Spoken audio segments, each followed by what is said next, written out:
Hey guys, I wanted to show you the hitch I made for my mini bike for a trailer. If you can see, I used angle iron off of an old bed frame, and I used a piece of cardboard, and I drilled a hole.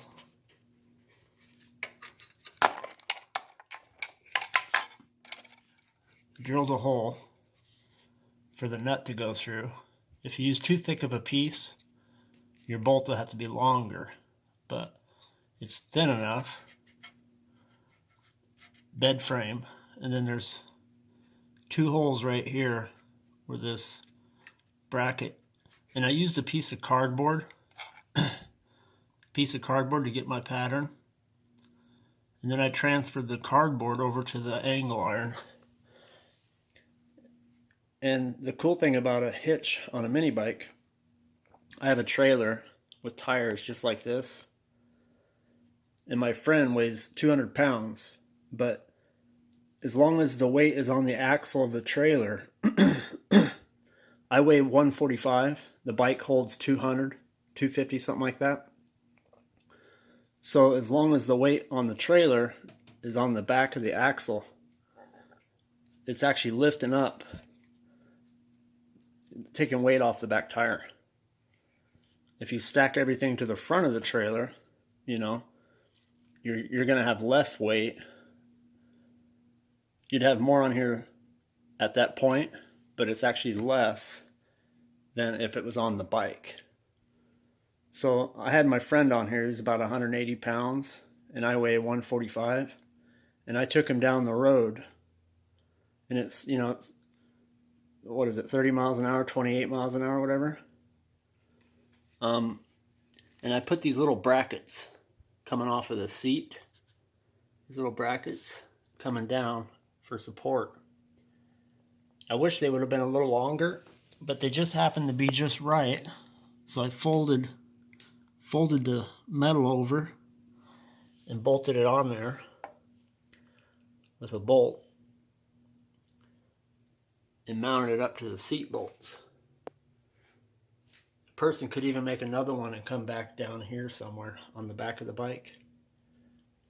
But if you want to put a hitch on your bike, it's bed angle iron.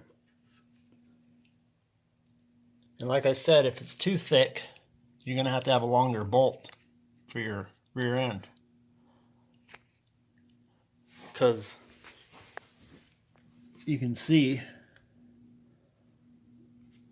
the nut on there.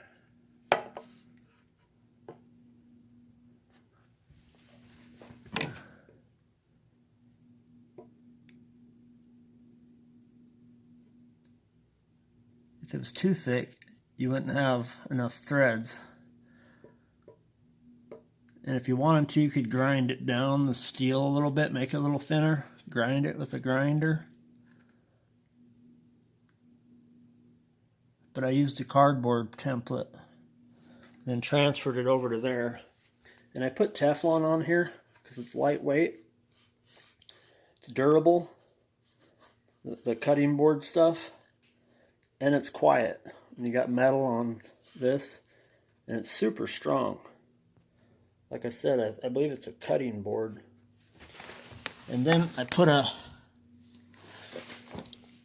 little bar, square tubing, across the back.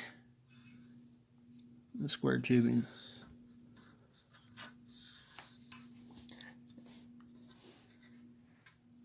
And just for fun, I put a bolt going through the center of this square tubing to bring it together real tight, because I don't have any welder, so there's no weld on this at all. But I do have a bolt going through the center of this guy with a nut on this side to keep her tight, so it keeps it all square, you know what I mean? But my trailer has the same tires as that. And I thought if you had property, you're riding the property, you got a fence post hole digger, some bob wire, fence post, maybe a chainsaw or something. You can see I put a hatchet on the bike. It's strapped in there, and I got it wedged underneath the motor. This strap, you have to remove this strap, but you can see it's nice and tight. And then I put an old World War II shovel.